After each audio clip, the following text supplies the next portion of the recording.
code of conduct or our ethics. That's kind of where I'm going to start us. And actually, if we want to be able to speak out or type in chat, it doesn't matter. But I really want you to just say a word or say what comes to mind when you hear the phrase code of ethics or a code of conduct at your workplace. What comes to mind?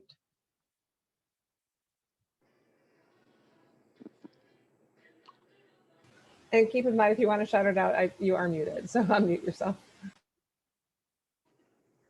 Honesty was one, professional standards. Confidentiality. Oh, that's another one. A set of standards to follow.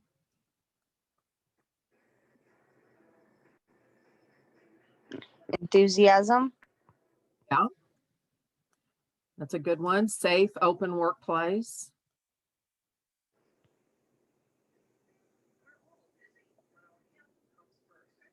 Respecting each other and administrators.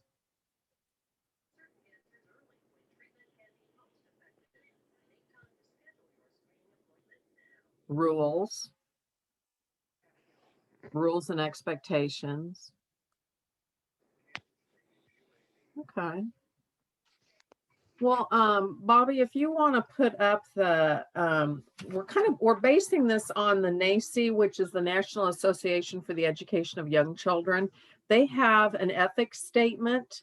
Actually, it's quite a lengthy article, which is very interesting for early childhood. And it's been around, I've been in early childhood with the Youth Alliance for 21 years now, and it's something I've always heard about. They even have a little pamphlet. So we're just going to look at that first, and then we are actually going to go into some breakout groups, and Bobby will send us into those, and there'll be Dana, Bobby, Leah, and myself are all going to kind of get the conversation going.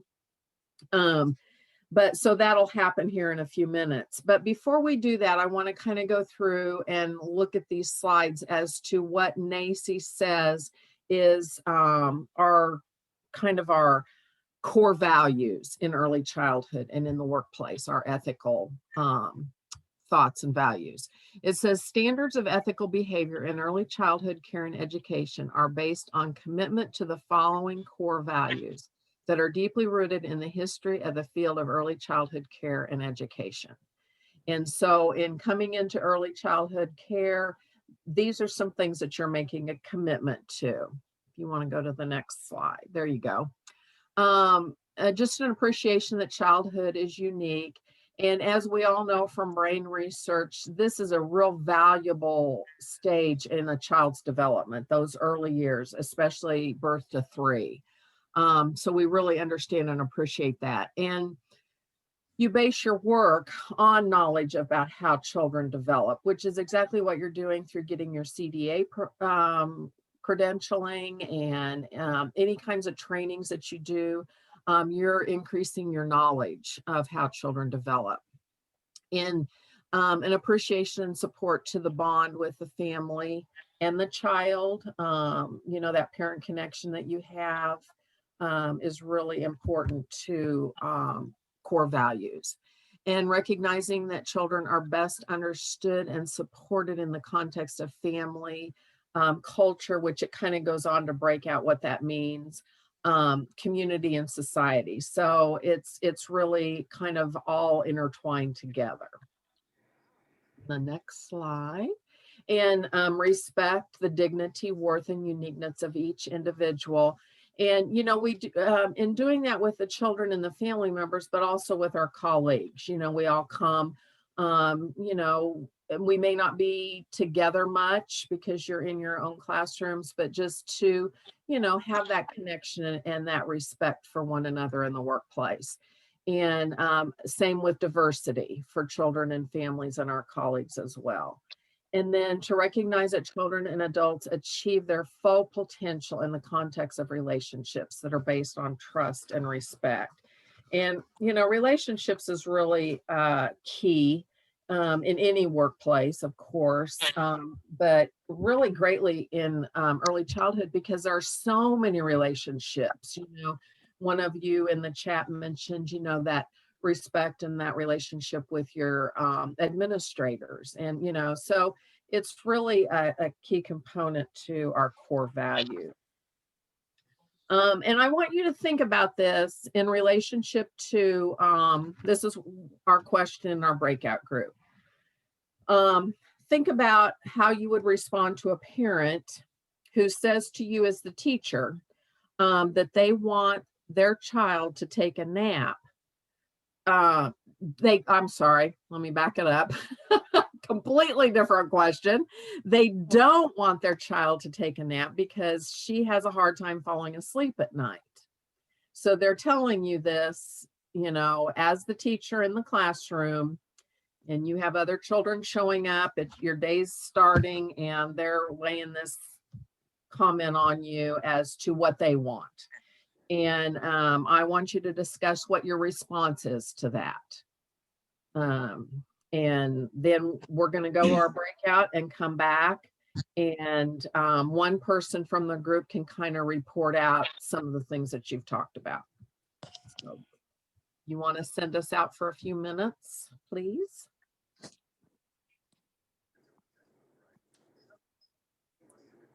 Okay, so yes, I'm going to send you to rooms, and you'll have to click on join, but then it'll automatically send you back here. We're just going to have a 3-minute breakout here, so it'll give you a warning, but keep talking.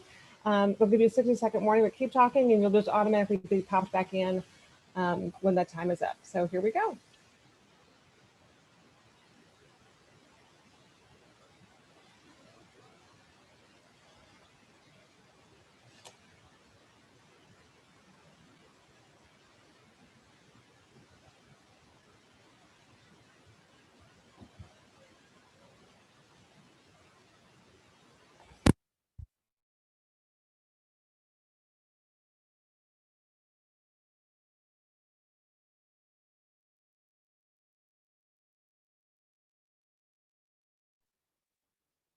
What are we doing? I joined in late and I'm lost.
Okay.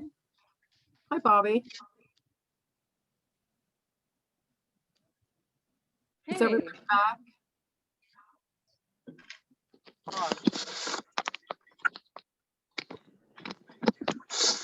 Linda Morgan's computer lost connection. She's getting my computer to try to get back on. So you, I could hear your voice, so I know she was in your group.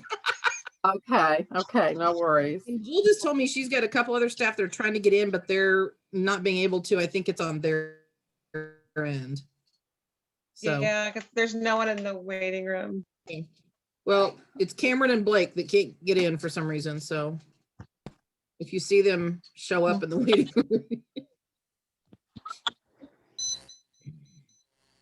I think it's their end of technical difficulties. I told them they're trying to use cellular data, and I said, go get on Wi-Fi. So hopefully they'll get to Wi-Fi here soon. Yep. The other thing they could do is call in if they wanted to just call and not see the video. Is the phone number on the email you sent, Bobby? You know, honestly, I'm not sure that it is. Let me, the meeting ID and password are on the email, and then the call in. Okay, so this is going to be complicated. If Bobby, do you want me to find it and post it in the chat box? That would be good. And then if you click on switch to phone audio, like under the mute button, there's that drop down menu. If you just click on switch to phone audio, it gives you the phone numbers to call.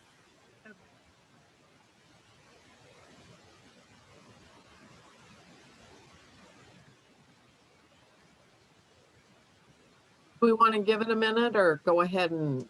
I think we should, well, I think we should probably keep going so we have a lot to cover. Okay. So Mackenzie in our group was going to kind of share out some of our thoughts. And if you each have somebody that would like to just share a few points from your group, we'll go ahead and open it up.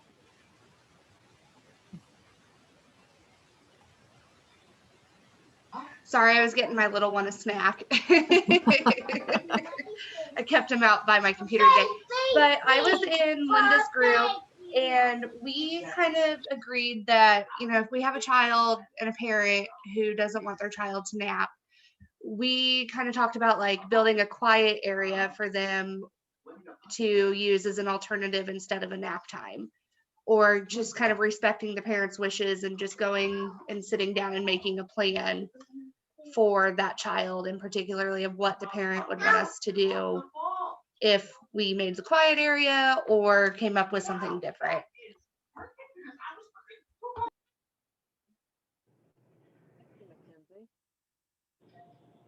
Someone else? I was in Dana's group, and we talked about, well, number one, if you're a licensed facility, the state says that you need to have them lay down for 30 minutes, but that's it. And after 30 minutes, they need to be able to get up and do something else. But we talked about doing quiet activities on their nap mat or their cots. Books, puzzles, things like that.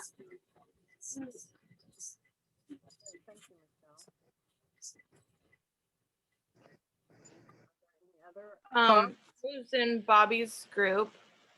We talked about just basically making it a general quiet time and not necessarily structuring it as everyone has to nap. And then also encouraging the parents to provide something for the child to do if they'd like, so they feel like they're a part of the process. Like they could send a couple books or stuffed animals or a special blanket or whatever that would let the child still feel comfortable, but not necessarily make them sleep, because you can't really force children to sleep. So yeah, just making it a general quiet, calm time, treating it as a rest time and not, yeah, that's all.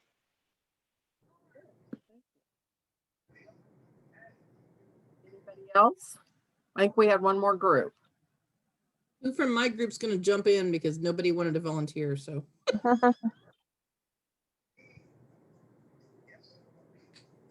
anybody?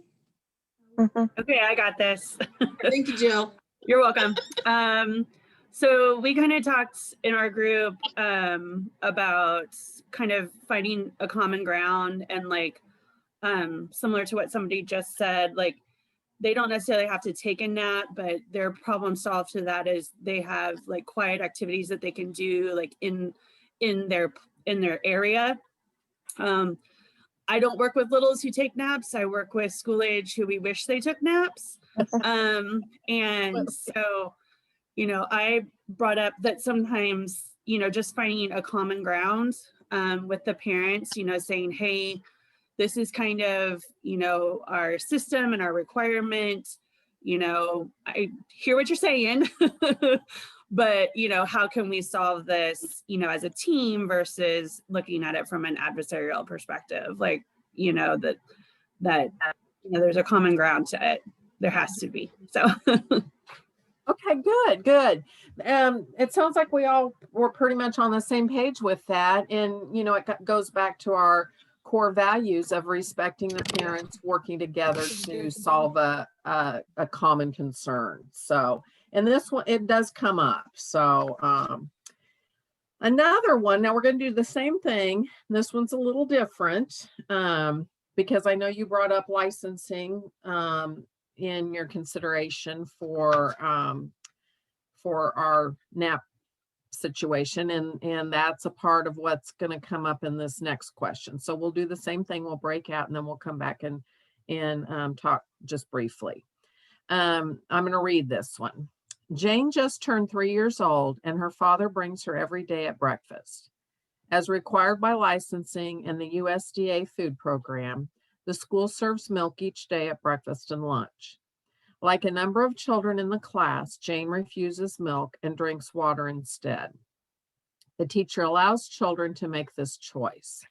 One day, Jane's father tells the teacher he and his wife do not want her to allow Jane to drink water until she has drunk at least a full cup of milk. As the teacher, how do you resolve this issue?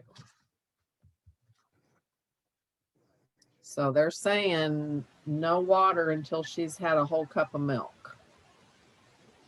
So, are you ready for the rooms? And we'll go to the rooms, yes. Okay, here we go.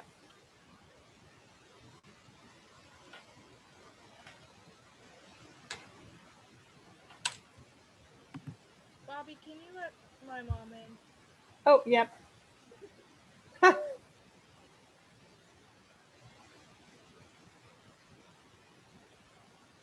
I'm back. Okay, let's see. There we go. I have to figure out which one. I think you were on, I think you're on 3.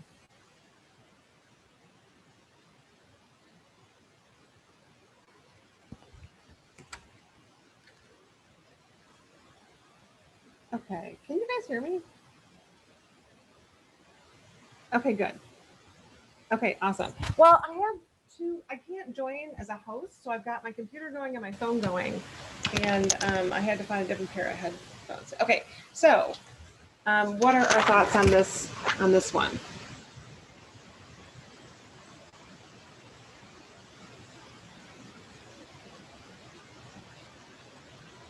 Mm-hmm.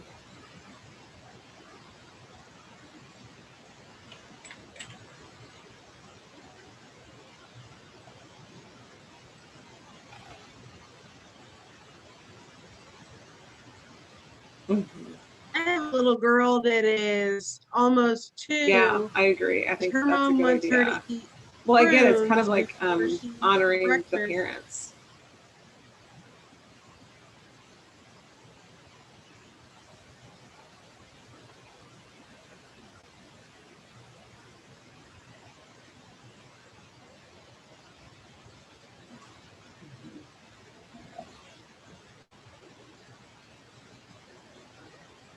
Mm-hmm.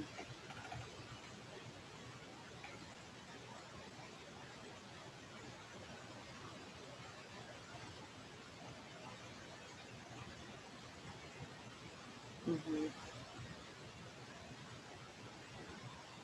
Yeah, I think that's a good idea too. So has this ever come up with you guys? Have you ever had that circumstance where a parent was asking you to do something that you really just couldn't, like you really couldn't comply and while following the rules?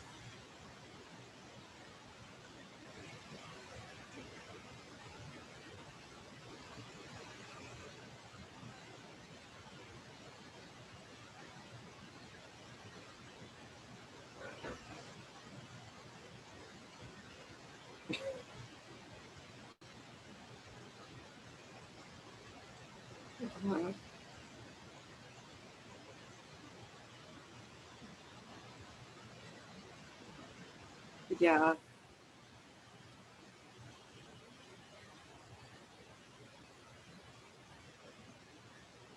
Mhm.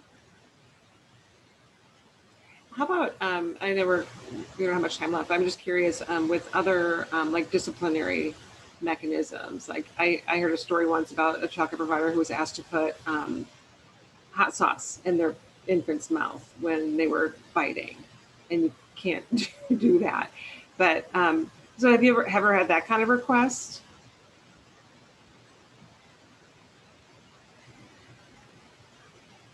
Yeah, I know. Yeah. Well, I'm glad you haven't had that circumstance, because I think that would be really, yeah. I think Linda gave you some easy ones.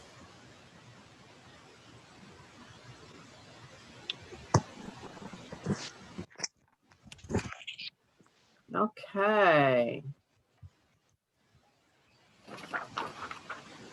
So we can open this one up for discussion. Just a little share back as to what you talked about. Because these are things that come up. You know, these are real situations that you can be faced with. So Mackenzie, you want to start for us again? So the one thing that we talked about is obviously you can't force the child to sit there and drink an entire cup of milk before water is offered, because since water's been offered so much, instead of the milk, and then all of a sudden you just switch it one day, that can cause a lot of like emotional distress with that child. But you could also like set and talk to the parent and maybe offer something as an alternative to milk, like yogurt or cheese or something like in the dairy product, instead of just forcing the milk, or doing a little at each time instead of making it like the bigger portion of it to finish.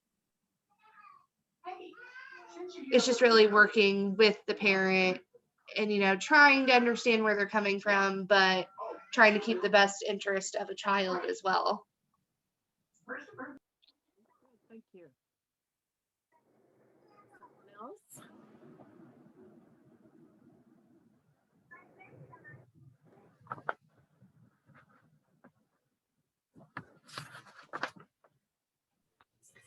Well, we discussed asking the parent what they were doing at home. If they were trying to have the child drink the milk first at home before they got water, and how that was working for them. And then also what type of milk that the center is serving, and what type are they serving at home, that may be part of the problem.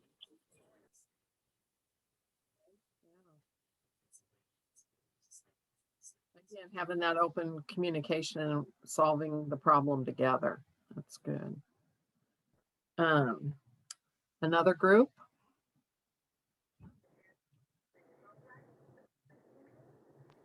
I was in Bobby's group. We had discussed maybe trying to find ways to make it fun for the child to actually drink the milk before the water is offered, trying to find ways to encourage them, and then also maybe speaking with the parent to figure out what is it that they're doing at home to get the child to drink the milk that they are offering at home. That way we can kind of work together and problem solve together to fulfill the parents' wishes.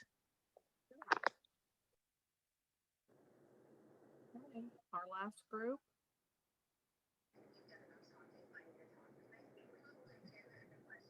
Jill?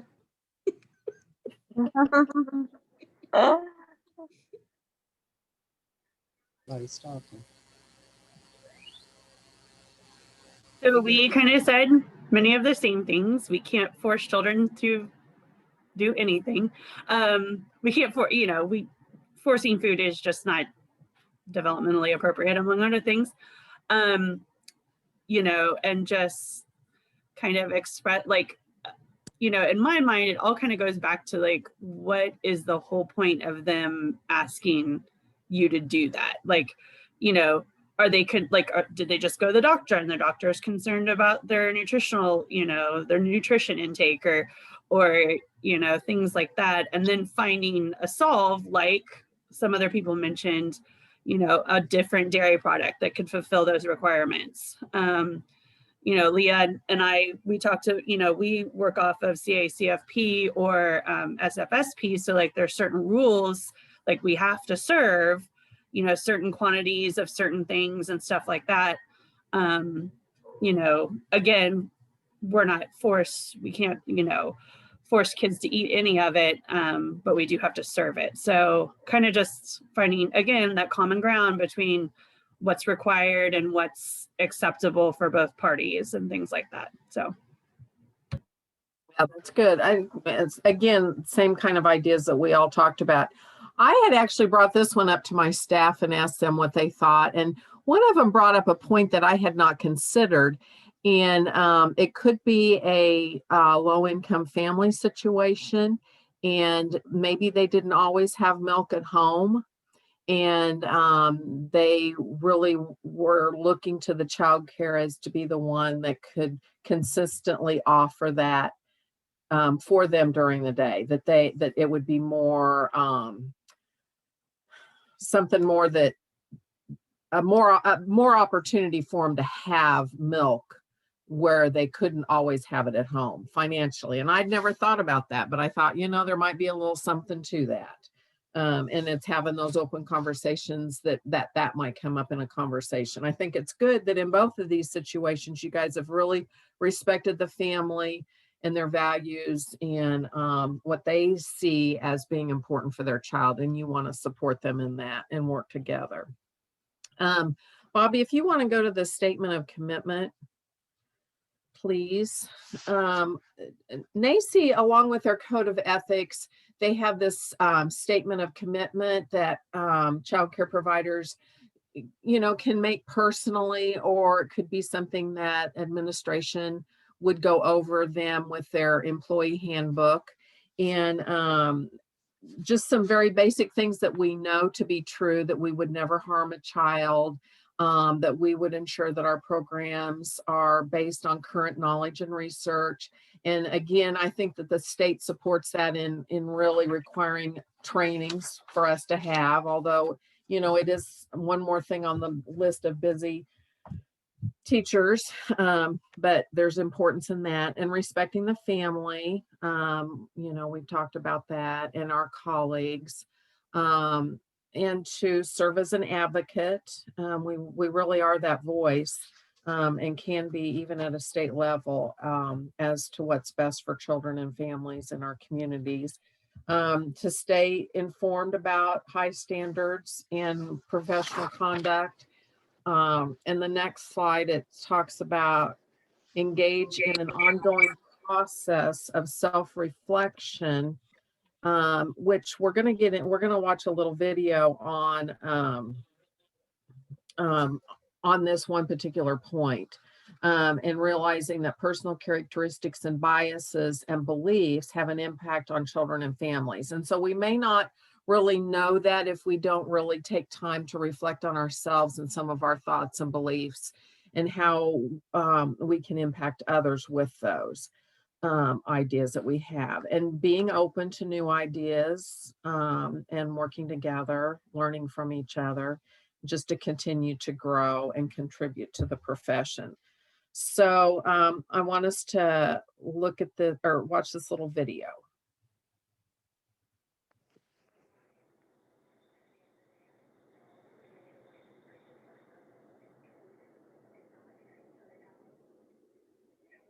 Did we just go into a breakout session? No, you took No. it still or shared. It's Yeah. Give me 1 second. I'm pulling up the video. Okay. You have to bear with us. We're not necessarily professional entertainers here, so there's a lot of technology. It's not easy. I know. Believe me. It's I'm just stressful grateful that sometimes. Bobby's doing it.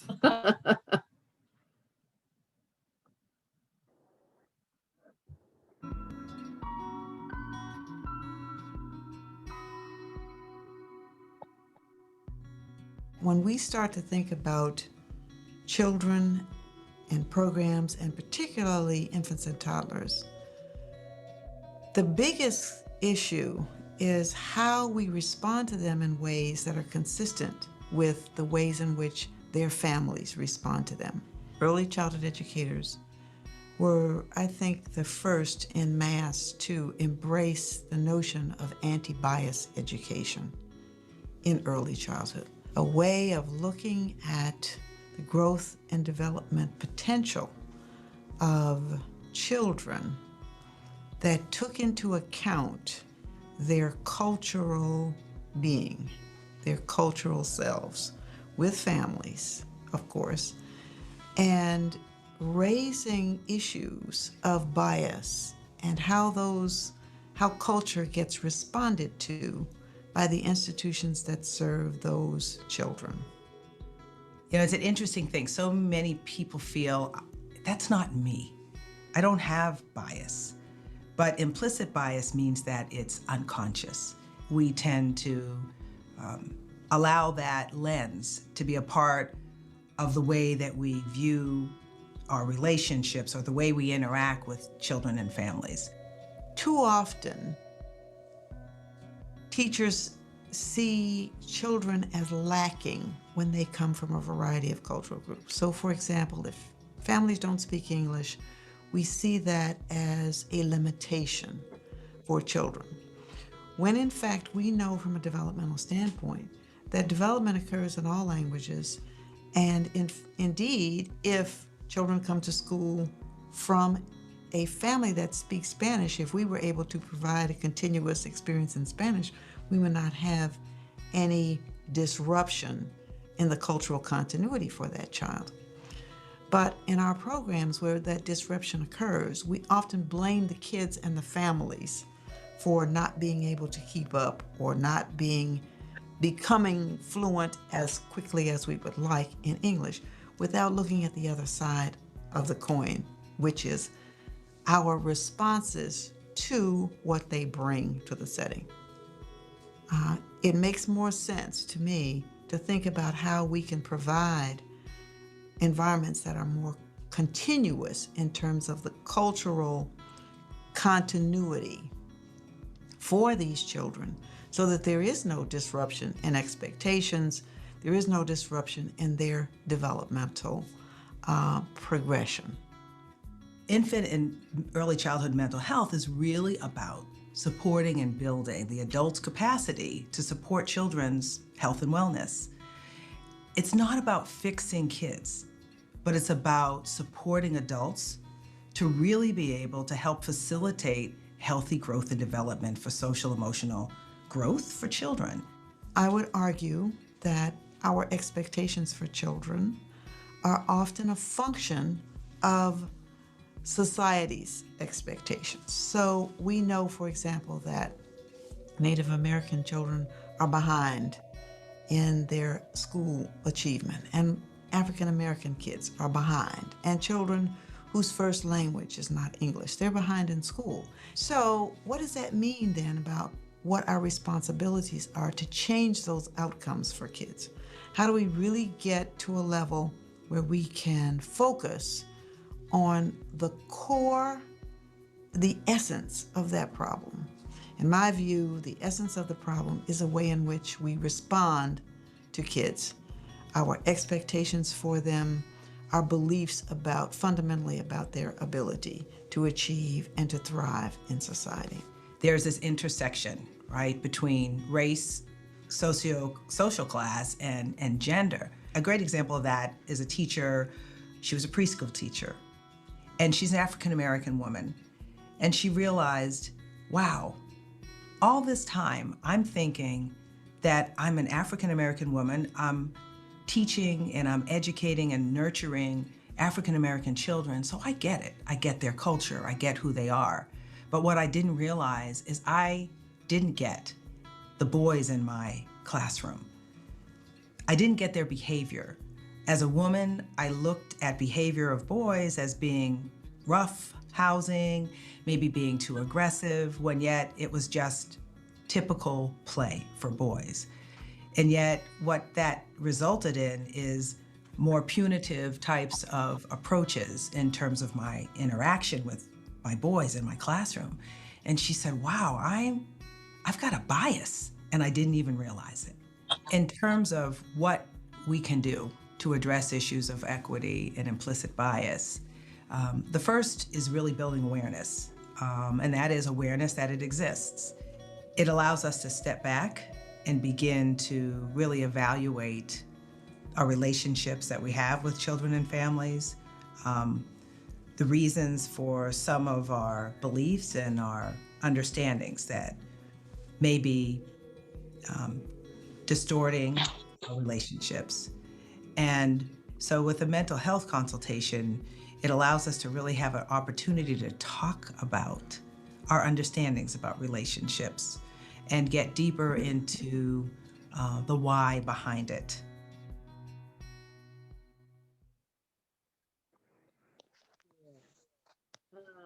I do have now that we could break out and in your groups, we could share a bias, but maybe with time in mind, if we don't want to break out and just kind of share either in the chat or unmute yourself and share out loud. Just some of the things, not necessarily your own bias, but bias that you see in the workplace with families, with colleagues, just some of that. I'm kind of on a small screen now. There we go. Okay. Okay, there we go. So Bobby, should we just not break out? Because we've still got one more little video to watch. I think that's a good idea. And I think it's just, I think it's just really important to note that this is something that, we all have these inherent biases that, good or bad. And sometimes, I guess they're really based on, our beliefs and our, upbringing. And in this person's case, the preschool teacher, her gender, she had this notions about boys' behavior. So I guess I just wanted to point out the fact that it was not, that it's not like bad to admit to being biased, because we all are. It's just a matter of, can we recognize where that is and interrupt when it interferes with how we're approaching children and families. Does anyone have a story they want to share with the group, or a thought on what kind of might be a roadblock for them?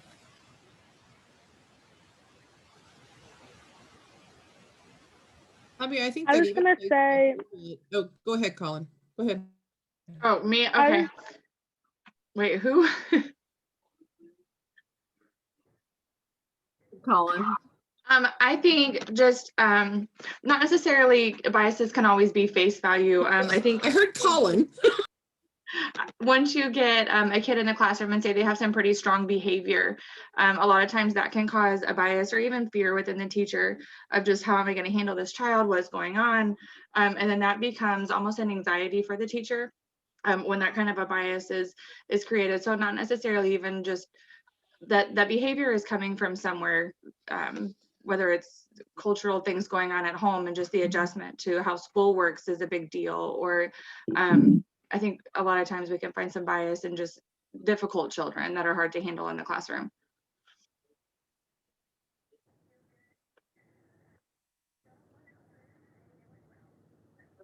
Thoughts?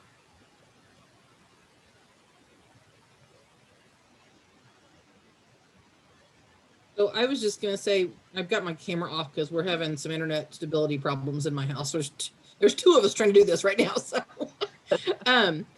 I think when we have the abundance of kids in our program at Mitchell Woods that are foster, can really make a difference in how, you know, you've got teachers that have this assumption of what, you know, behavior should be. And when you've got kids who come from trauma, and whether that is, you know, they've, you know, had abuse situations or whatever, that trauma that causes behaviors, and there's reasons behind it. And it's not just because they're, you know, they're spoiled or they're whatever. They're coming from trauma. And I think sometimes you have to remind yourself as a teacher when you have behaviors with a child that, wow, there's reasons behind this.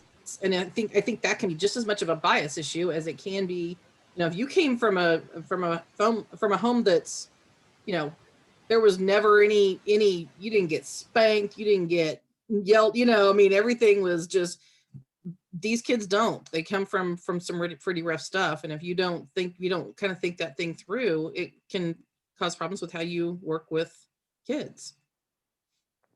That's a really good point too. And I think that teachers might fall into the trap of taking it personally too, in that situation, if they don't understand the backstory for the child.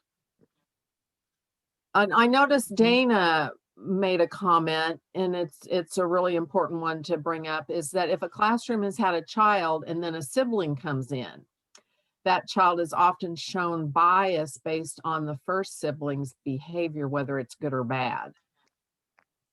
So, and again, it's not conscious. It's not like, oh, okay, well, this one's going to be a troublemaker too. You know, it can just be subconscious. It can, or if a family is looked at as rough around the edges and, you know, always complaining, and the kids just kind of follow after their parents, then, you know, we may not say it, but it can affect our behavior and how we view that child, and then ultimately the way we treat that child with a different level of expectation. You know, they come in with this, we're going to already expect them to be a troublemaker, you know, because their brother or sister or whatever it might be. And it could be good behavior, you know, it can go both ways.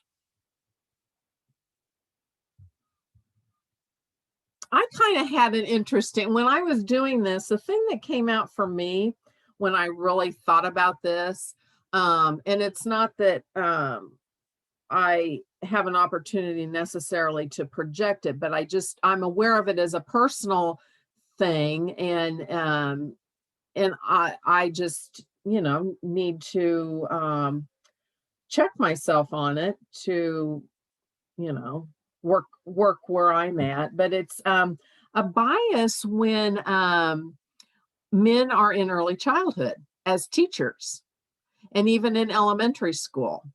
I think there's a part of me that might react to that with a question that I would never have of a woman. You know, it's like, well, this is interesting that a man might want to teach in childcare. I wonder why. And question based on gender.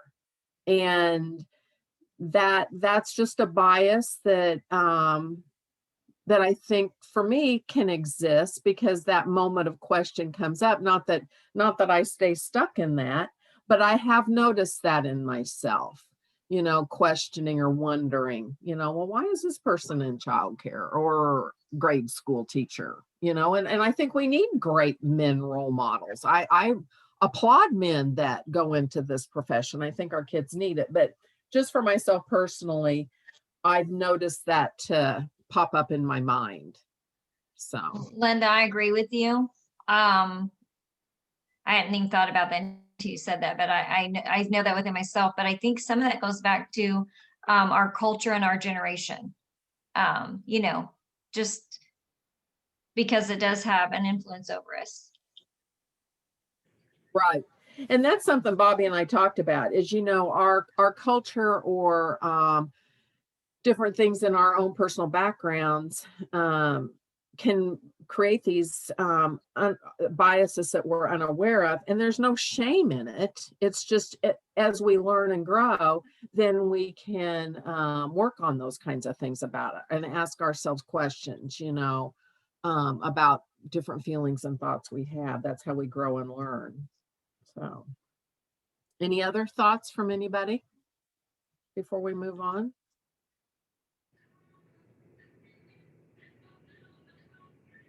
Okay, we have one more brief little video to show in this section, which is an important part of our professional conduct, and that's on confidentiality. So if Bobby could turn that on for us. Professionalism and Ethics in Early Childhood Programs workshop, we talked about putting the NAEYC Code of Ethics into practice. Specifically, we talked about the importance of practicing the principle of confidentiality and respecting the family's right to privacy as we work on developing relationships of mutual trust and partnerships. We talked about how harmful gossip can be to the children, families, and colleagues that we work with, and we discussed ways to prevent gossip and maintain confidentiality. One strategy that we discussed was creating a gossip-free zone in your childcare by establishing a policy where families and colleagues pledge to think before they speak. Before they speak, they should ask themselves these questions about what they are about to say. Is what I'm going to say true? Is it helpful? Is it inspiring? Is it necessary? And finally, is it kind?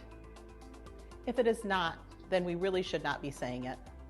Establishing gossip-free zones and encouraging people to address personal issues or concerns that they may have with someone directly, privately, and professionally can help us to maintain positive care environments where everyone feels respected.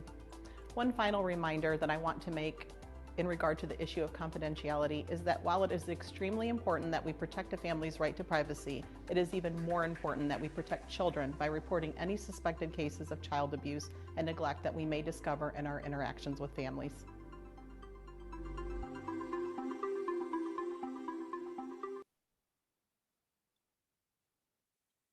Okay, thank you, Bobby, for that. And this is going to actually segue into Bobby's section on the golden rules of customer service. Okay, so thank you. I'm going to go ahead and share again, get back to our PowerPoint.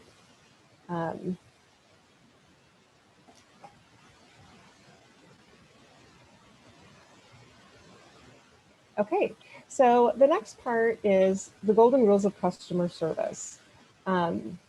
There's, when you think about customer service, it really, it's pretty basic. It all boils down to treating others the way you want to be treated. So making sure that your families are getting the kind of care and attention that you would want if you were leaving your children, with other people, or just any kind of customer service sort of situation you're in. So there's a few things that I just wanted to share. And a lot of them are things that you've seen before. These aren't like news to anyone, but the idea of answering the phone with a smile on your face, or greeting the parent when they walk in the door with a smile on your face. A smile can just make all the difference. Make sure you greet them every day. Now, I don't know right now with COVID if you're actually able to see the parents, but if you are, having that kind of face-to-face interaction and letting them know that you welcome them is important. Listening to what they tell you, so actually, and says really listening. So truly, attending to their concerns. And if there's a problem, offer a valid solution. That might mean going back to your director and taking the problem there, and relying on them to come up with a solution. And then also, and this is again a no-brainer, we want to hear something positive about our kids. My kids are both grown, but I just still think about the most important thing to me was that the people that I left my kids with loved them like as much as I did, or at least, close. So the next slide has a few more key things to think about: showing respect and empathy, getting to know your families, practicing positive body language, the way our bodies communicate can be a great part of what we're saying. And then again, no brainer, be polite and courteous to parents. So something that is really important is being able to call parents by their names. We know that a name is the sweetest sound in our ears. So I'm curious how many of you have, I'm gonna look my close because I can see all the faces. So who here, oops, who here is really confident with their ability to recall names? Awesome, Jill, that's fabulous. Does anyone else feel like this is a strength of theirs? Okay, so I see Natalie nodding, that's awesome. Oh, a couple more hands up. Okay, very cool. So maybe you guys should help with this because I know names are hard for me. I really have to pay attention. So there's some just quick, tricks on remembering names. And this quote from Dale Carnegie, I think just really sums it up, but I'm going to move on from that. So the first trick is know your motivation. If you don't care, like if it's not important to you, then you're not going to remember the name. So know that it's important to your families that you can recall their names. It really shows that you value them and value their role in their child's life. So that's, knowing your motivation is important. So that's really the first step. The second, a lot of these are just kind of tricks.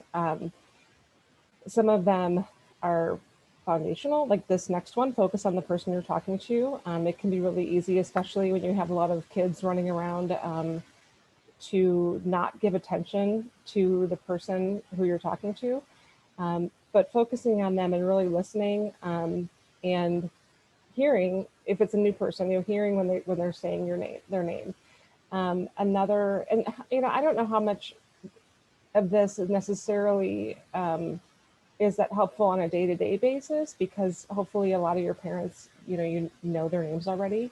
But this could be really helpful if it's a new family or someone new in the child's life. So another trick is to repeat the name of the person you just met. So when they introduce themselves, repeat their name back.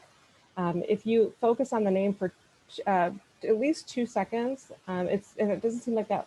It seems like a really short amount of time, but it really is not. So focus on the name for 2 seconds. That'll help stick it in your brain. So repeating the name back is really helpful. Don't have another conversation in your head. So don't be thinking about what they're wearing or how you might know them, or something else. So really focus on when they're saying the name. Another. So this slide gets into kind of more of the trick. So focusing on a particular feature of the person's face. So really looking at their face and noticing, like, oh, their hair or their nose or their eyes, whatever feature that you might have with an anchor. Link the name to something you already know. So if that's your brother's name or your uncle's name, just try to anchor that to something you already know. We really, a lot of our memory is tied in with visuals. So if you can paint a picture with that person's name, then you are much more likely to remember it. Another, I guess, trick is to break down complicated names with mnemonic devices. So if it's a long name and maybe one that you're not familiar with, trying to break it apart is helpful. Again, the facial features, visual images. This idea is if you can somehow connect their name with a prominent feature of their face and paint that picture in your mind. Again, repeating the name often. So when you say goodbye to them, say the name again. And then if you're in a situation where you're learning a lot of new names at once, maybe you're at a function or you're meeting a new a friend in their family. Maybe you're meeting a whole new family. At the end of the day, repeating back those names and kind of reviewing what you've learned can really help, again, cement that into your brain and put that in long-term memory. So we've talked about remembering names, and really the key, a lot of the key to that is listening and hearing what they're saying. So before we do that, though, I want to go ahead and go back into our breakout rooms.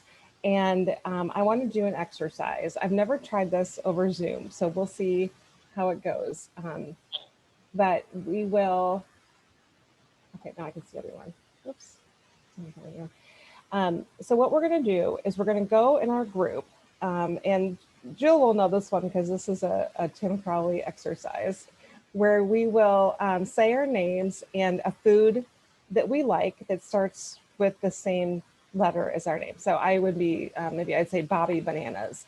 And then we'll go in a circle, and we'll have to figure out how to do that on the screen. And we'll what you'll need to do is repeat back everyone in your group who's already gone, their name and their food. Now, because we have our names on our screen, like we get to cheat on Zoom. It's pretty handy, I have to say. So really the trick will be to remember the food more so than the name. But again, it's the idea of if we can link the name to something familiar and something that might be a reminder, then we're more likely to remember it. The other part with this exercise is, again, that repetition. If we can repeat it and hear it repeated, multiple times, then we're more likely to remember. So it's that anchoring to something that we'll remember. And that first letter of the name is what connects the two things. And then the repetition. So I'm going to go ahead and send you to breakout rooms. Like I said, I've never tried this in a Zoom setting, so we'll see how this goes and report back. And I'm going to just give us 3 minutes again. So report back and let's see how we all do. Okay, so here we go.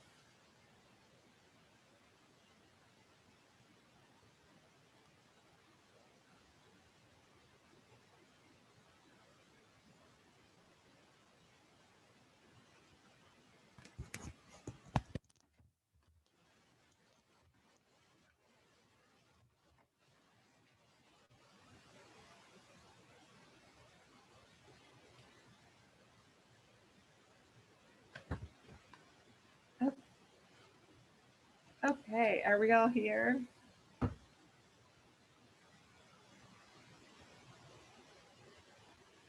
Okay, so I'm going to go first, and then we'll popcorn around. And again, what you'll do is you'll repeat the person's name and their food, and then everyone else is already gone. So I'm going to go first, and then I'll go last as well. So that way I won't be completely like off the hook. So I'm going to be Bobby Banana. Mary Ann, do you want to go next?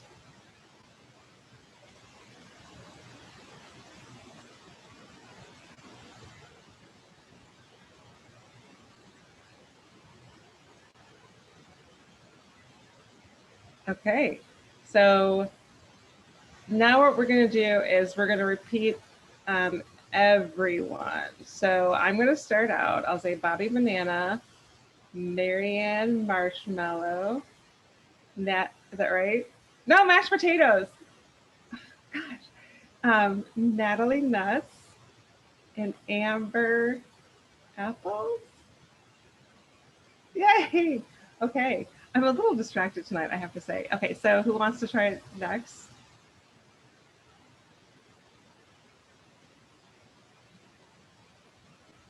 Very good.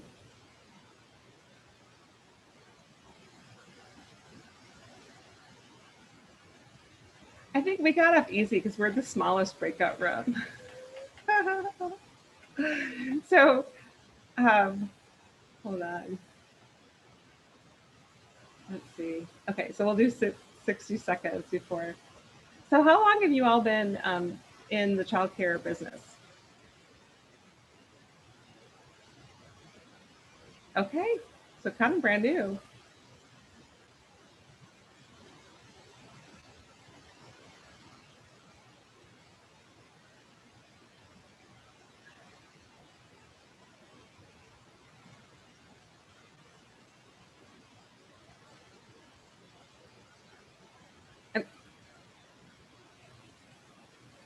Okay, very good. So you school age then at Ennisher?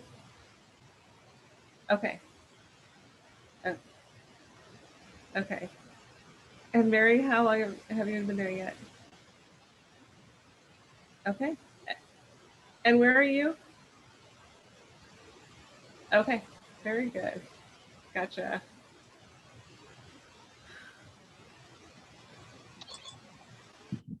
my God.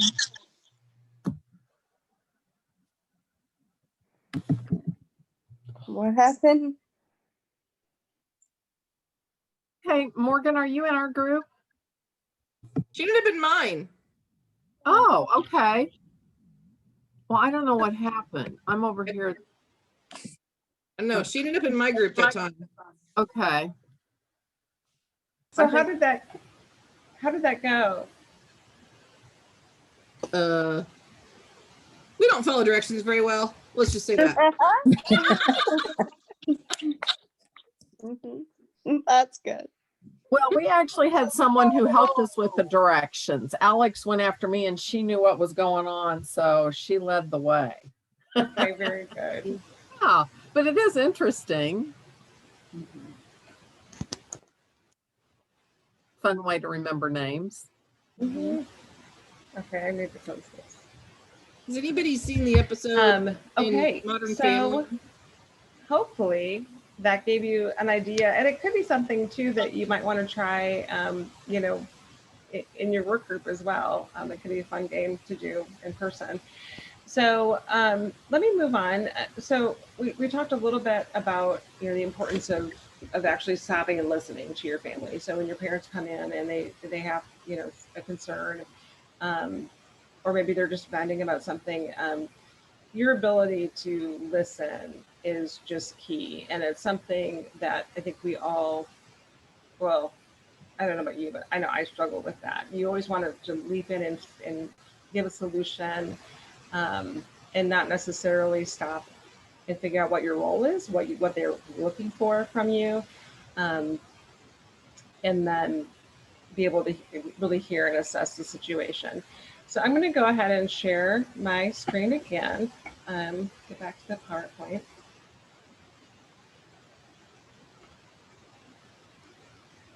So effective listening.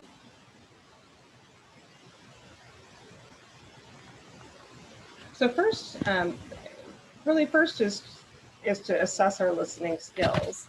So there's some things called listening intention. So they're ideas of,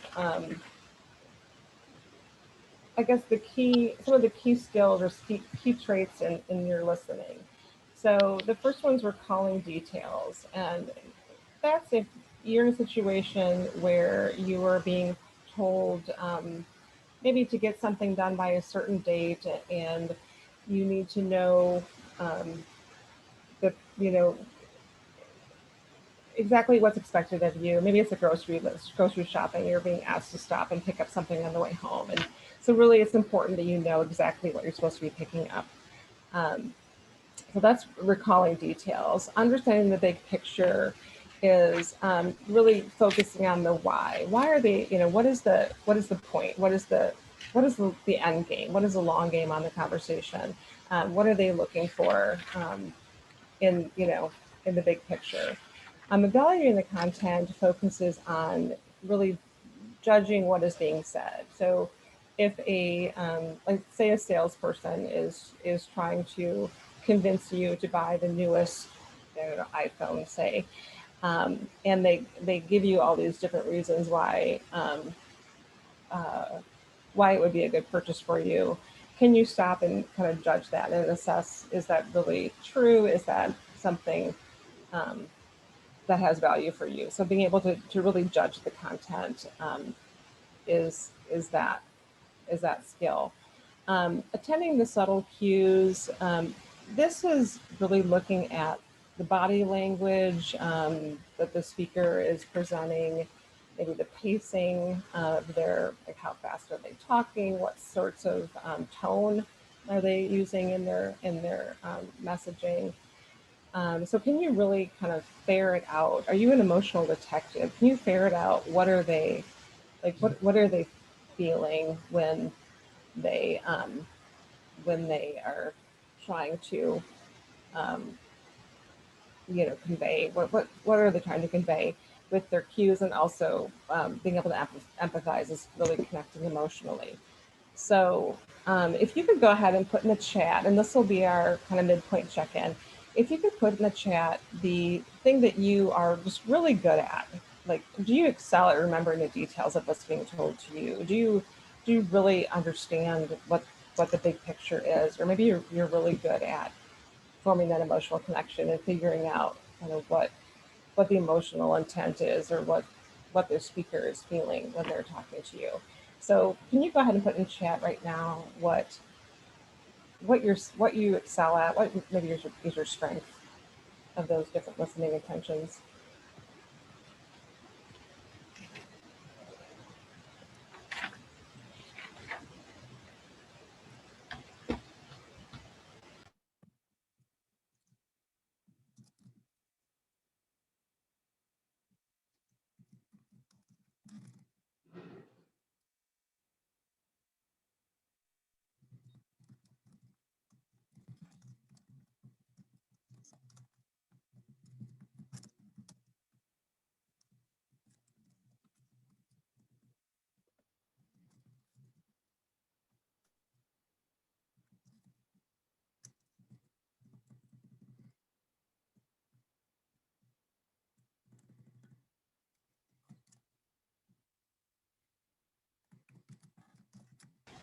We're getting a lot of different areas that we're good at. It seems like many of you are putting in the chat that you're really good at connecting with the speaker or empathizing, or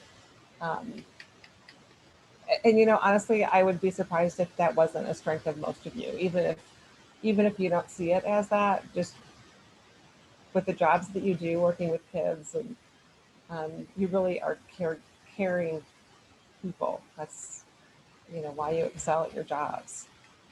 Hey, Bobby, Jordan just texted me and she is trying to type. Colin, I'm really good at empathizing, understanding, making sure, tend to forget the minute details. I am right with you. Listening to others' feelings and trying to level with them is bonding. Yep. Just do it the first time, do it maybe.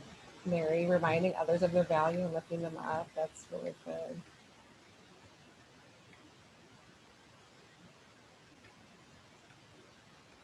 Empathizing, good listeners.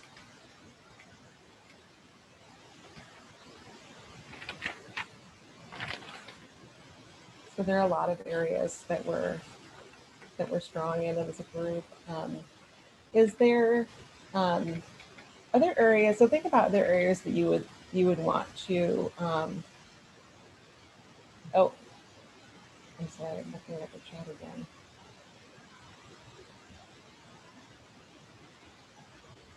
Okay. So are there areas that you want to improve on? Think about that for a minute.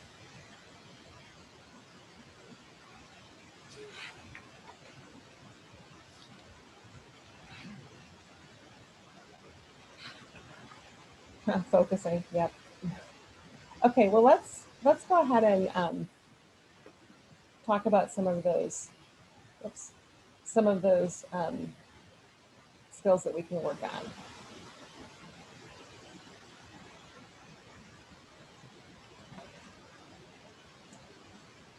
So there's some things that really get in the way of our listening, and we'll call them listening challenges. Really, the first is the mental filters, and that ties in a little bit with the biases that we were talking about earlier. Mental filters really help us to kind of evaluate and organize, categorize, really make sense of what's coming in and what we're being asked to process.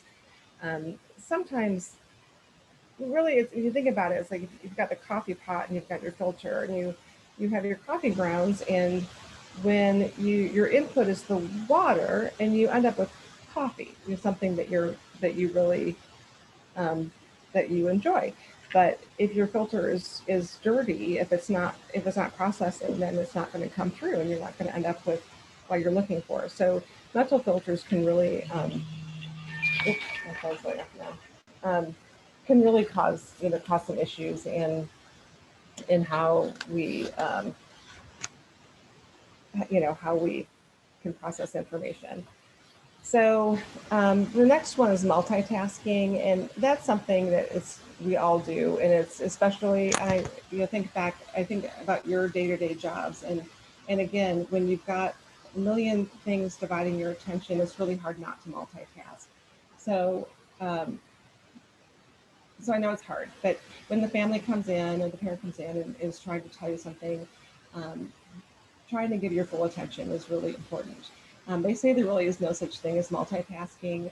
Our brain doesn't actually do two things at once. We just hop between tasks, and it can be very counterproductive in the end to try to do two things at once, because you will have, both things will be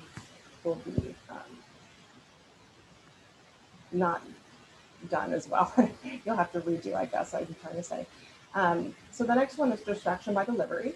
So sometimes when the speaker is using a lot of ers and ums, or maybe they have lettuce in their teeth, it can be difficult to actually attend to what they're saying.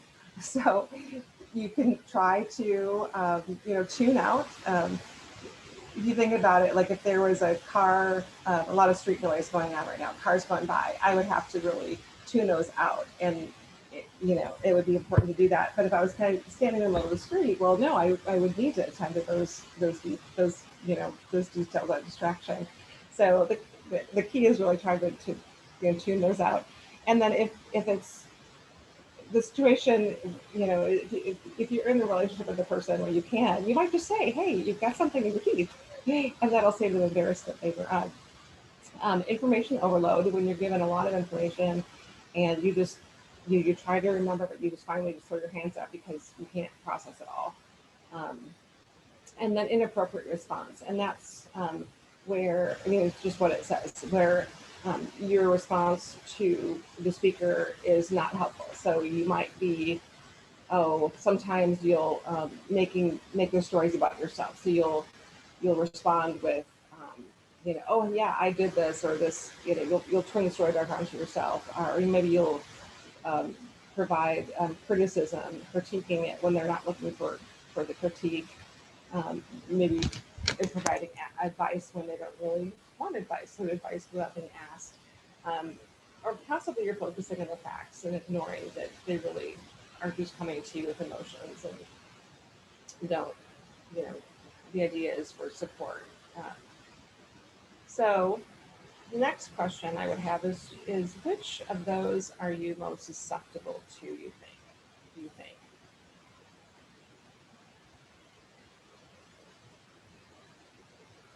If you want to shout out or put in the chat.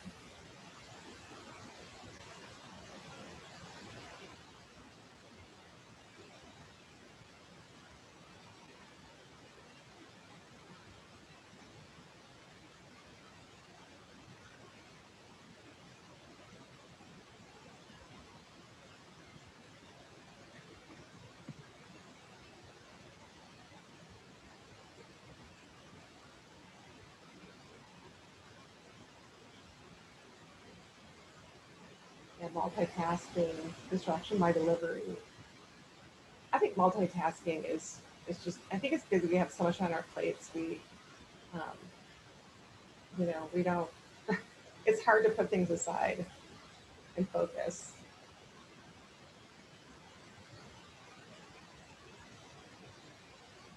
Information overload, yeah, Jill, I hear you.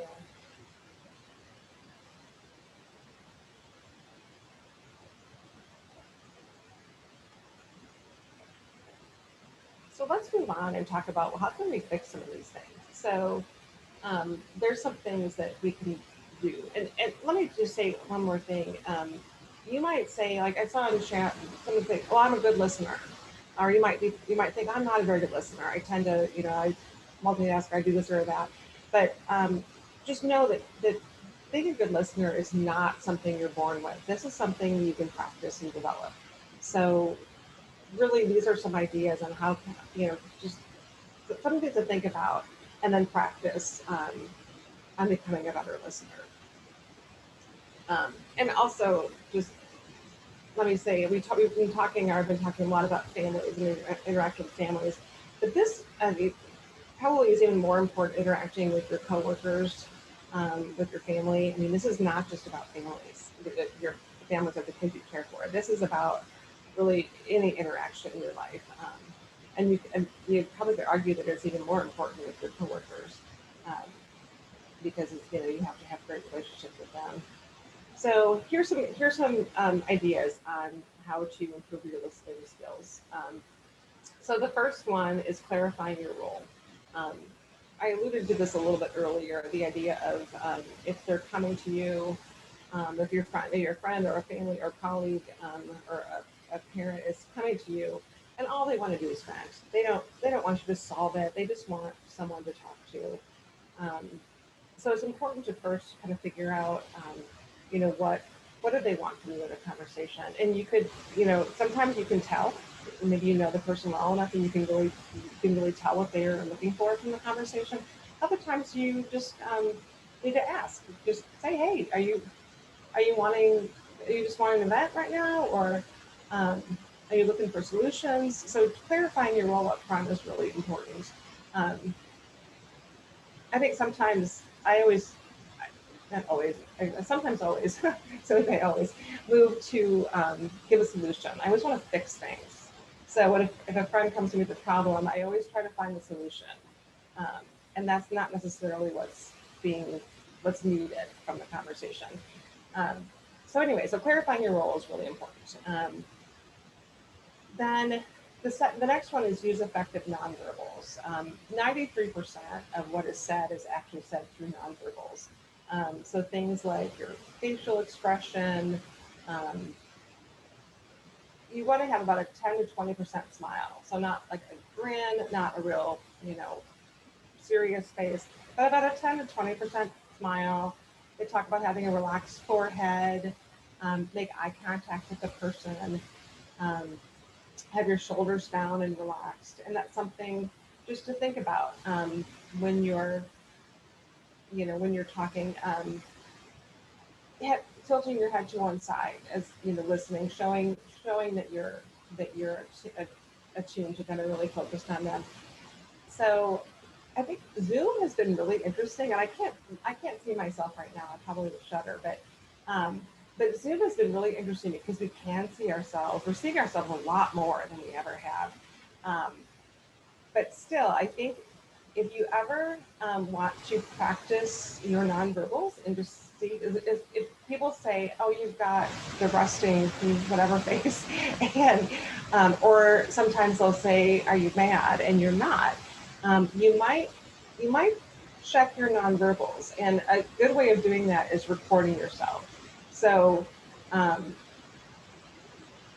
do like a presentation or you know, record yourself saying something, a conversation, or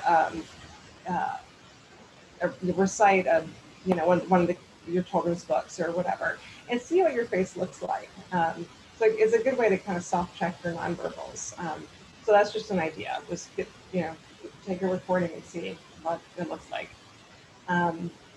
Another thing to really think about is the importance of honoring silence.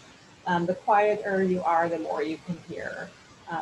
It's just true, and yet we want to fill the silence. It's just really hard. I think it's hard to let silence sit, but that's important. The next one, and someone mentioned in the chat, that paraphrase what you heard. So say back like what you think you heard the person say. It really tells the person you're listening to them attentively. Some ideas, some wording that you can use are like, so you're saying that, and then repeat back, or you're upset because. Another phrase might be, can I take a minute and tell you what I heard so far? And just, it sounds a little, you know, stilted. You can kind of practice and see what works best for you. But paraphrasing back, really, as I said, it really lets them know that you're paying attention, and it gives you an opportunity to check and see what you heard, and if what you heard is correct. Another really good listening skill is to mirror the nonverbals. So the posture of the person, are they leaning in? Are they leaning in? You would want to lean in as well. The pacing, vocabulary, volume. So who here has like older children, like middle school age?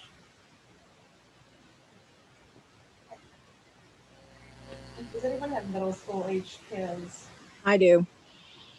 I've got a couple hands I see. Still So does. have you noticed that when they're talking with you, they sound like relatively poised and, you know, well-spoken, using actual words.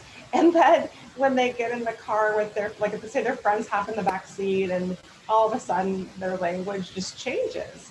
And really it's not, that's nothing wrong. It's not nothing unexpected. They're just mirroring the language and the behavior of their peers. So that kind of language mirroring, you can really see when you interact like with kids, with you versus with their friends. Like they're the same person, but they're just, they're practicing mirroring. They don't know what they're doing, but they're practicing the mirroring behavior.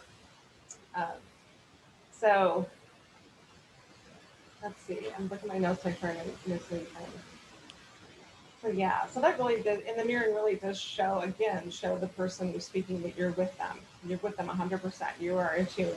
Now the only thing I would caution is that if the person is mad, let's say the parent's coming and they're upset with you for something, don't mirror that because that doesn't diffuse. That's when you go talk to Dana about how do we download our calm and bring your calm to the family. So that you don't want to, you know, match their tone, tone for tone. So those are some ideas on effective listening skills. Oh, let me go back a second. Okay, so the next thing we're going to do is we're going to do a breakout session. And actually, I'm going to change it up this time where we're going to go into smaller groups.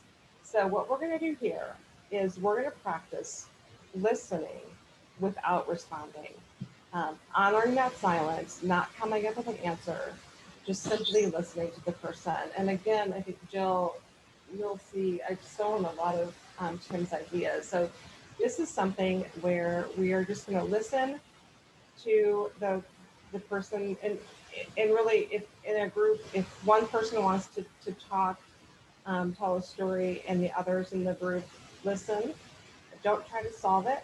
Don't try to, you know, don't talk about your own experiences. Things like responses like yes or interesting, wow. Those are really appropriate responses. So try to limit your talking to just those interjections of agreement, and that's all. And that really, again, that's really showing the listener that you're paying attention and you're not, you know, you're not hopping in. So I'm going to go ahead and recreate the breakout rooms and send you there. So is is everyone clear on what I'm asking for in the breakout rooms? Just one So I person. want everyone to have a chance to listen and One say person will talk, you know, and those one profound person will statements of wow, yeah. Depending on how much time we have, but at least get everyone to have a chance to listen. So we want to have 2 stories. Now, what I'd like you to do, the person who's speaking, is share a story of a vacation that you greatly enjoyed. So just tell the story of a time that you really had a nice time away with your family or friends or whatever it might be, or maybe from your childhood. So tell the story about a vacation, and the rest of you just, you know, respond with those statements. Okay. So I'm going to go ahead and send you to the breakout room, and then I'm going to give you 1 minute. So you'll have a minute to tell the story, and then I'll come over with my chat and ask you to switch to the next speaker. Okay, does this make sense? This is why I'm not a teacher, guys. I don't give instructions that well. So, okay, so here we go.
Hi, Candy. How are you, Erin? I'm good. How are you? Not bad. Yeah, good. How's the babies? They're getting way too big. Yeah, they are. 6 and 2 now. I can't believe it. Already? Mm-hmm. No way. Wes just turned 6 on the 21st, and then Jackson turned 2 on the 23rd. Oh my goodness. Where have I been? I know, right? Yeah, mine are getting ready to be 6 and 3. That is crazy. I know. This is mommy's class. Bobby, can you hear me? I can now, yeah. Okay. Did you see that Dana and I were chatting that we didn't think you could hear us? No, I couldn't though. Yeah. I had some technology issues. I think you're doing great with it all. So how was the how did that go? Interesting. So did you talk for the full minute? Because I think sometimes it's hard, like when you're talking for the full minute, to not try to interject and not share your own story or whatever. Yeah, I think we were done before the minute, like even before you said about a minute left on it. Okay. Yep.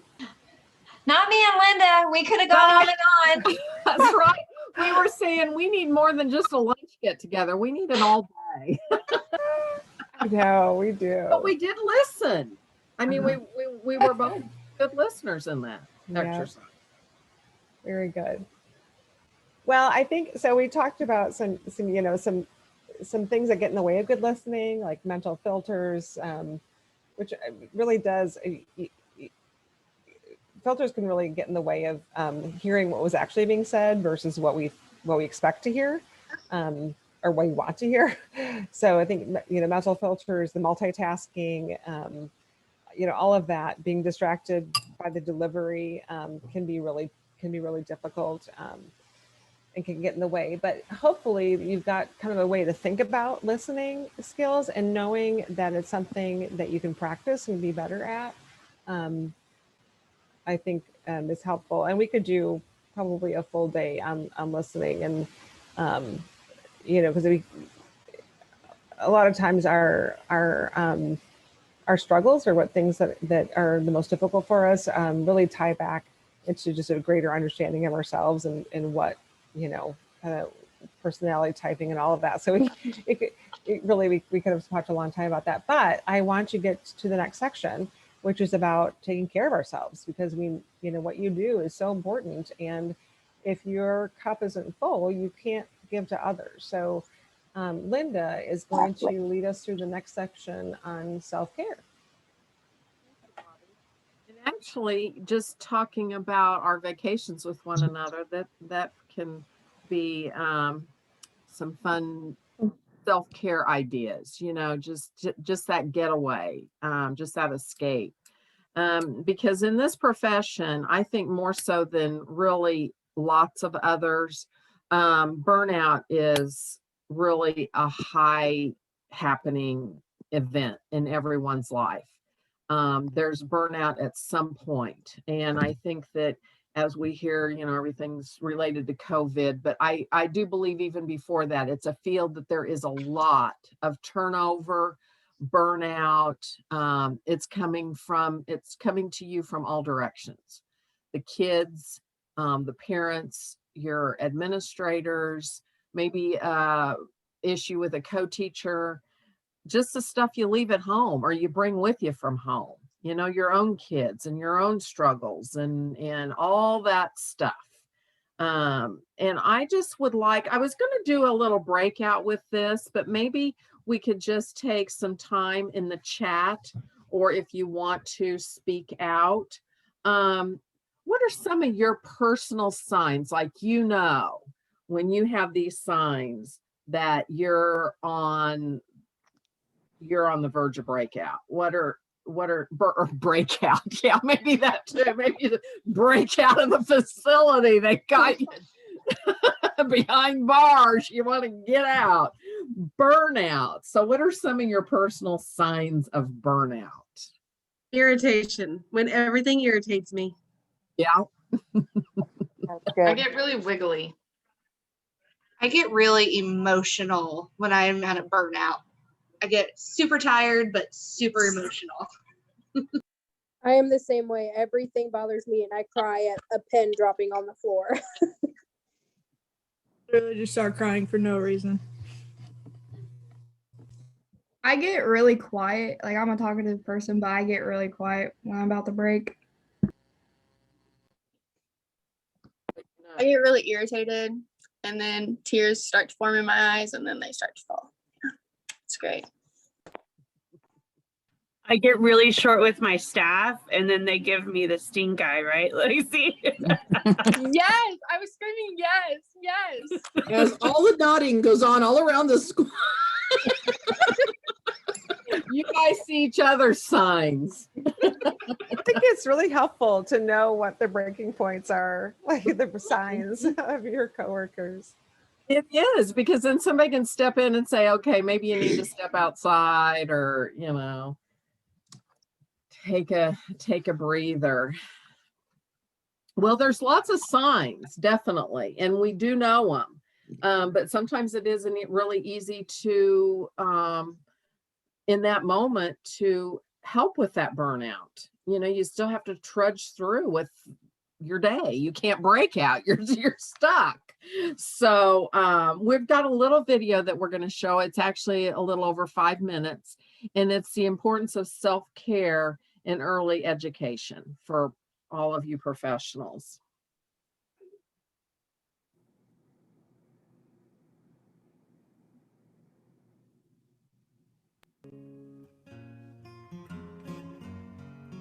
Self-care is really about doing what you need to do to take care of yourself physically and emotionally. So it's not something that is frivolous, it's actually essential for us to protect our well-being.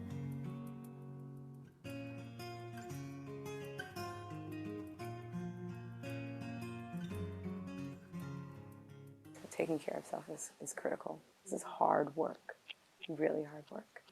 And so acknowledge it and give yourself the opportunity to take a breath before you get to doing. We do this work because we care. It's very normal to be affected. It's very normal too to just, you know, maybe your sleep gets disturbed. Maybe you start doing self-care, but of a different kind of self-care, like you're having that extra milkshake or that extra glass of wine. People don't pay attention that what they're trying to do is regulate themselves. If we want to be healthy enough to do our jobs, then it's important for us to develop a routine of healthy habits that we engage in regularly, both at home and at work. What I've started asking professionals to think about is write out a plan of care for yourself and commit whatever that means in your personal life, if that means meditating 10 minutes a day, if that means yoga, if that means running.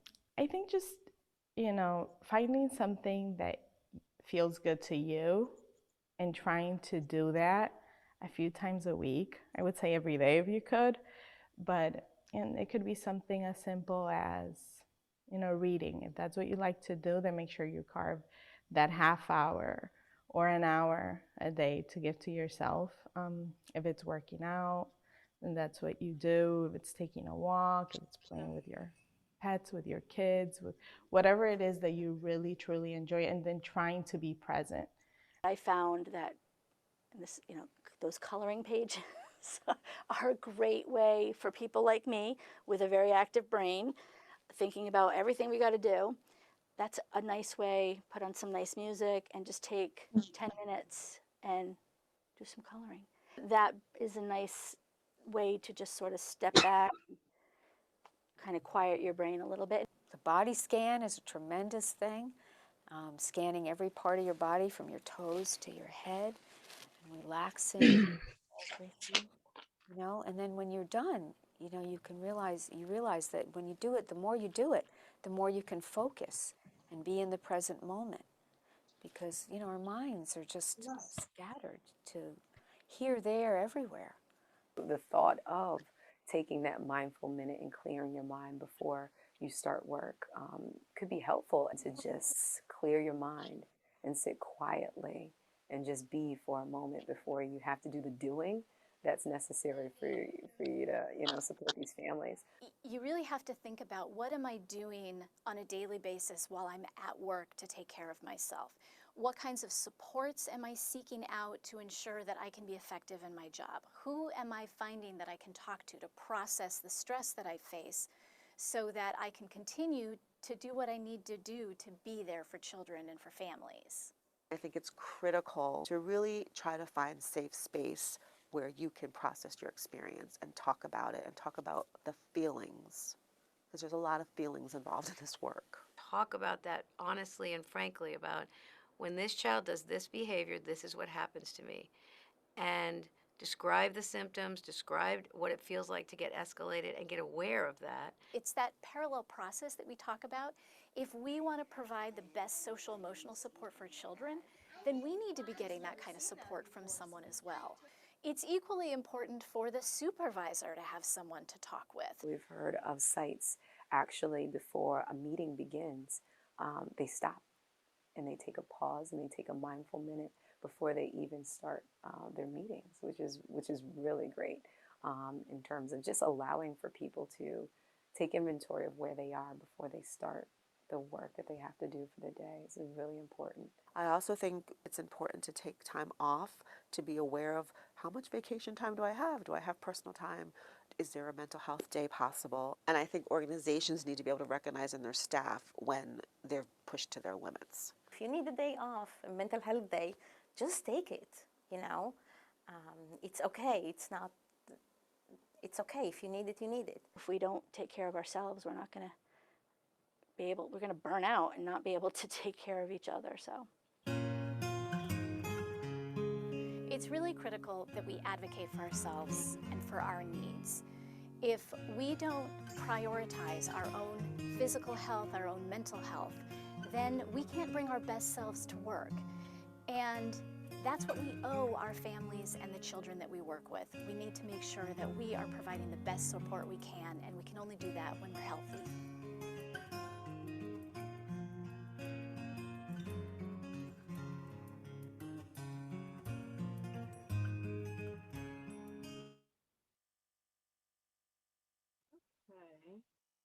Thank you, Bobby. Now I want us to go into a breakout practice, or a breakout, and just to talk in our group. What do you do to practice? What do you practice that helps you have self-care? Are there, you guys were all real quick and knew those things that are your triggers or your awareness that you're really burning out. Are there things that you do on a daily basis, like was brought up in that video, or things that you do as regularly as possible that help you practice self-care? So we'll break out and discuss those things in our group and come back.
whole new group except for two. I had a new group too.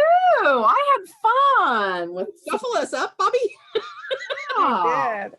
Well, because I made you smaller What? groups before, so What? then I had to redo everybody. Okay. Come grab. And come then I grab was my having my basketball. computer issues, so I couldn't get into a group. So they were a little bit larger. Got That it. worked out great. Good. Yeah, and I think it's important to think about those things that we can do for ourselves, and know that we're worth doing those things for ourselves. I mean, we're important, and we're important to the people in our lives, the people at work, in our home, and that self-care is critical, very critical for our own well-being. Something I've been doing some Becky Bailey classes, and I thought that this was real interesting, and maybe many of you have heard it, but she talks about what we focus on, we get more of. And she was talking about it in relationship to behavior. You know, if you're going to focus on bad behavior, then you're going to get more bad behavior, those sorts of things. But in thinking about that in self-care, it truly changes the brain.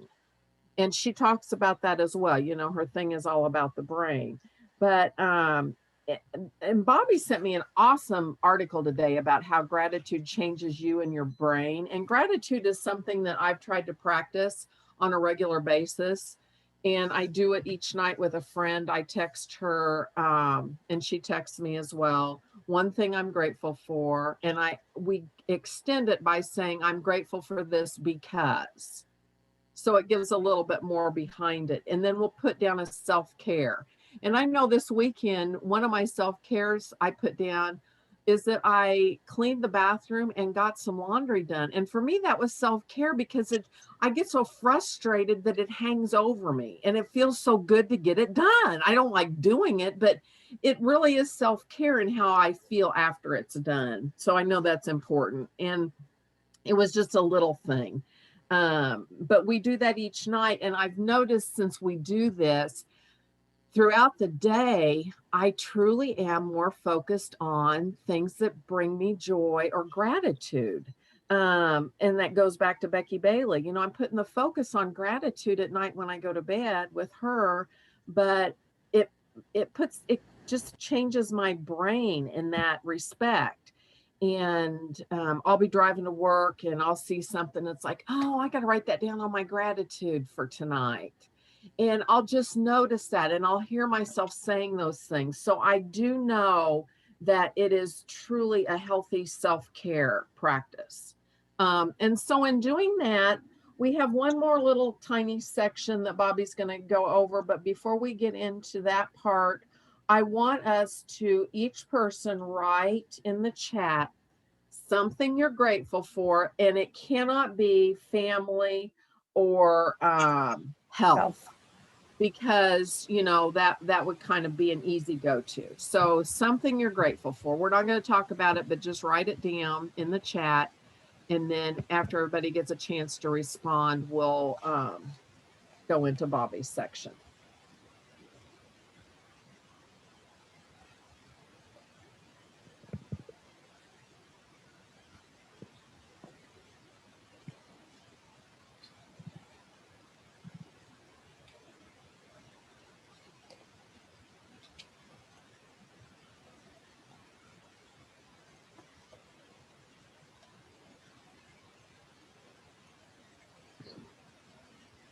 A lot of great ones. A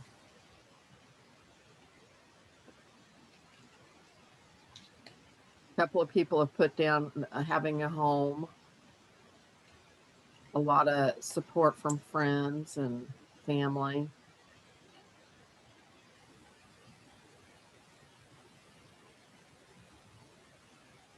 The gym. And go to the gym. Don't start with it. And to be grateful they're open. Well, you know, that's another thing. They could be closed. It exists. Yeah.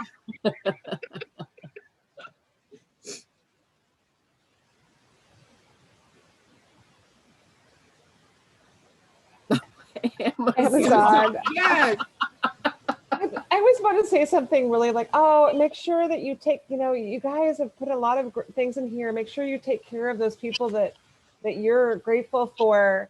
I don't think Amazon, don't worry about taking care of Amazon. They're I took good. care of them earlier today. They're fine.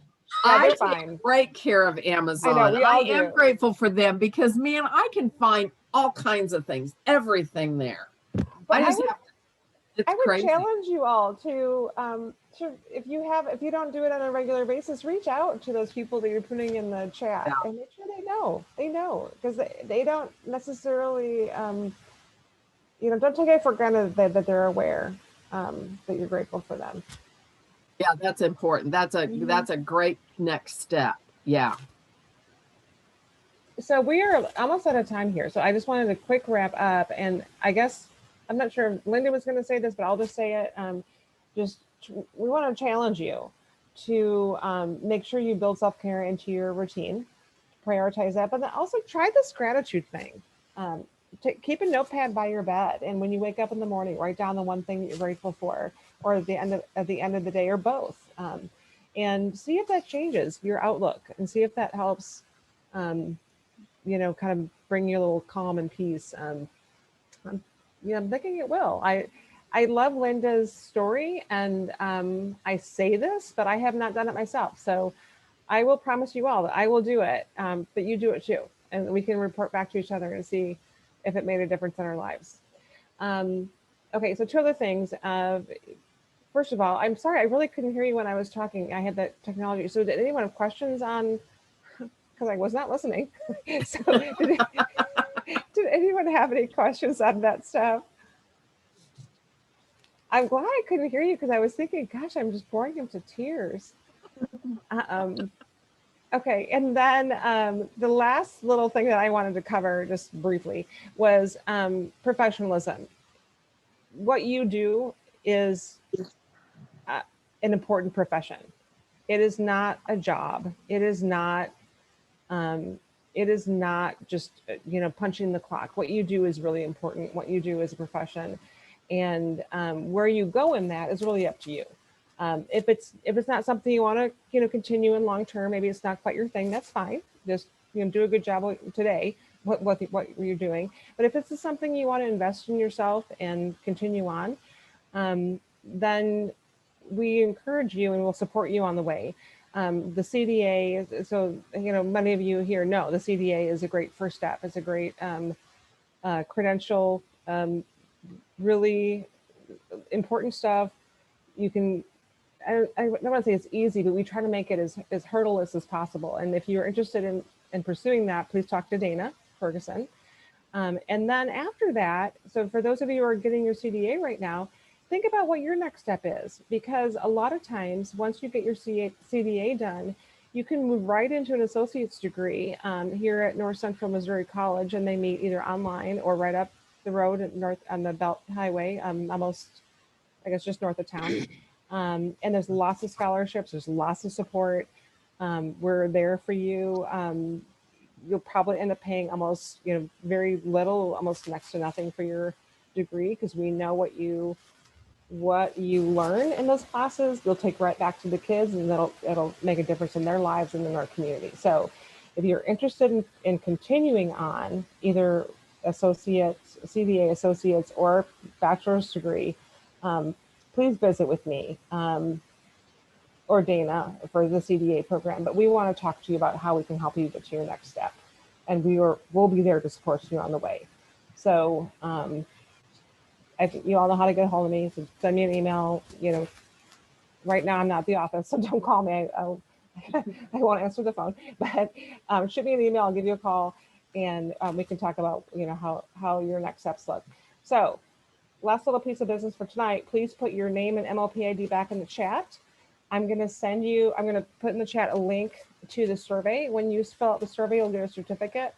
And that's just really for your, wallpaper, because when I submit your name to the state after all this is done, that's when you actually get clock hour credit. But if you want the piece of paper, do the survey, and that'll get you this a link to the paper certificate. The name, MLP ID. And if you have questions or want to provide your 2 cents, now is the time. If not, have a great night, and thank you for being here, and thank you for everything you do every day for kids. Well, and I just want to say thank you, Bobby and Linda. You did a wonderful job, and we appreciate you. Oh, thank you, Dana. Welcome. Thank you.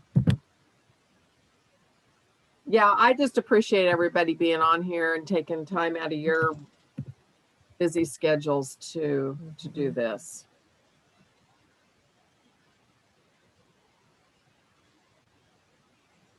And thank you, Leah, for being our facilitator and always being there to help out.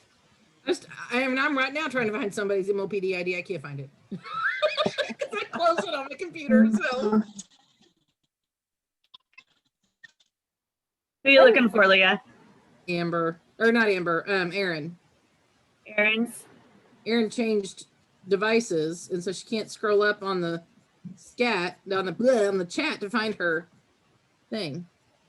Those MLPIDs, I swear, they're just irritating. Yeah. I need to reprint the cards too. Email. Where's my email? There it is. I read an article about someone. Erin, can you hear me?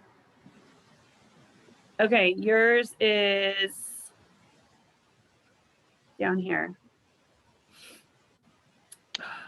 144376. Thank you. You're welcome. 144376.